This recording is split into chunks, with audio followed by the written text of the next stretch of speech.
Hello guys, welcome back to the NW Sportscast. Happy to be talking about a Mariners win, a Mariners sweep, as the Mariners beat the Angels 5-1.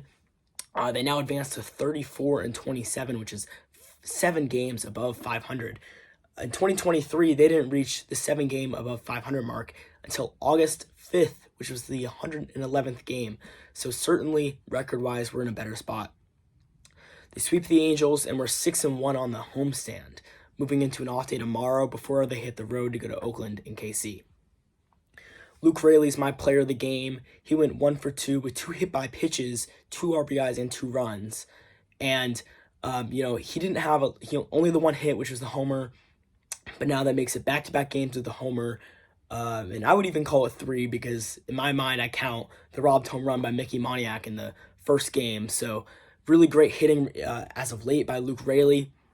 It's again, second game with a homer, and really showing that speed and how important that is. After that last hit by pitch on the Mitch Garver double, he went first to home with the head start on the stolen base. So really good by Luke Raley. Good to see him hitting, and good to see him helping the offense any way he can, whether that be taking hits, getting hit by pitch, or just running on the base paths. The other really great player today was Luis Castillo. Now, he's not my player of the game because I feel that his overall performance looking at the outcome of his line is very good, but he did have some struggles with command and control. That said, he did go 7 innings with just 2 hits, 0 earned runs, and only 3 walks. So, very great outing for Luis Castillo, and that is why he is this rotation's ace.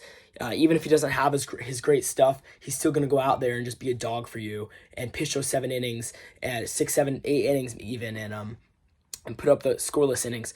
So without that third inning, I think where he threw 30 pitches, you could have been looking at even more from him, looking into 8 or potentially a complete game. So really great job by Luis Castillo. Just even when he didn't have his greatest stuff and command, going out there and really controlling the Angels offense and giving the Mariners bullpen a little bit of rest so that we could really win this game.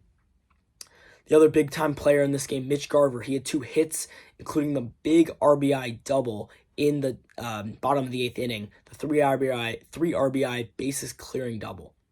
It's good to see Mitch Garver heating up a little bit with 2 hits in this game. Still not looking great in these at-bats. It's June now. You really want to see some of these guys that have been slow to hit start heating up. So really looking for Mitch Garver to kind of continue this momentum into the Oakland series and see if he can pick up, some more extra bases and just be more consistent with his hitting because he's still striking out a lot and just struggling to get on base. Rojas and Raley, both with 1 hit in this game.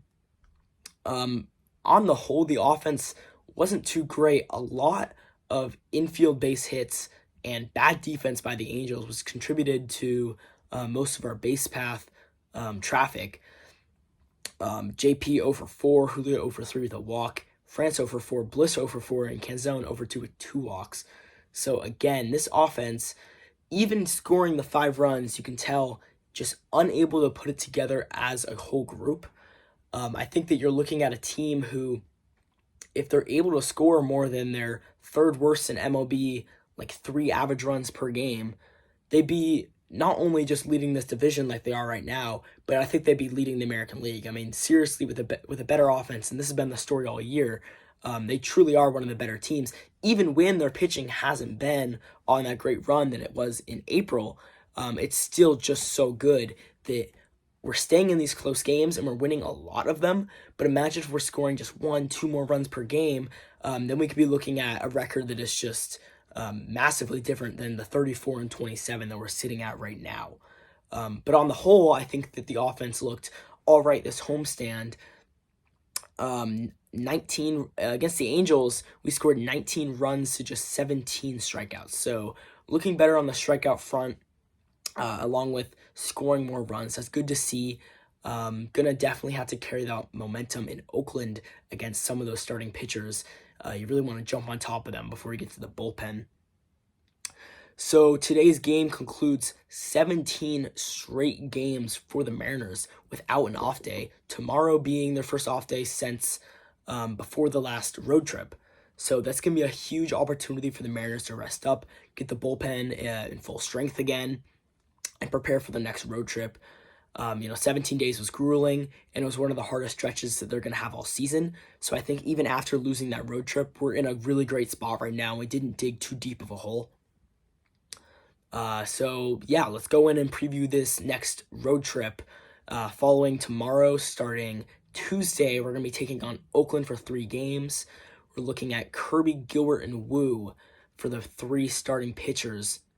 In game 1, we have Kirby versus Mitch Spence, who has a 3.52 ERA, and I can't say that I have heard of him before, but I'm sure that he's either gonna lock us down like all of these, unheard of starters do against the Mariners as of lately, such as today, or we're really gonna jump on top of him because Oakland, we tend to do good when playing in the Coliseum.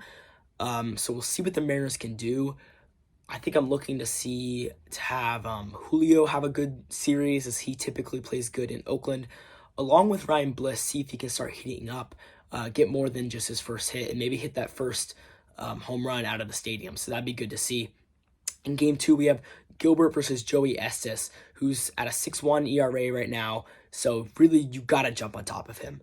And this has been the story every series that we've had as of late. There's been that one guy that the Mariners, looking at the matchup, it's been like, all right, this is our guy. This is when we're going to get the offense moving. But it just hasn't happened. These guys have had their one good start of the season against us. And I don't think that it's these starters coming in and having a great start. I think it's just the Seattle Mariners being unable to attack the weaknesses of these pitchers. We've seen a lot of our runs come in late innings against high leverage relievers, which isn't sustainable. Even if it's been working lately, it's just not something that you can really continue to do long term, and you can't rely on it. You have to get better at attacking the starting pitchers. Game 3, we're going to have Brian Wu, who is an Oakland native, pitching against JP Sears with a 4.01 ERA. Brian Wu has been amazing as of lately, and I really think he's going to pitch a great outing here. This will be his second time pitching in Oakland, I believe, so I'm sure his family will be there to support him, looking to see him go another 6 innings.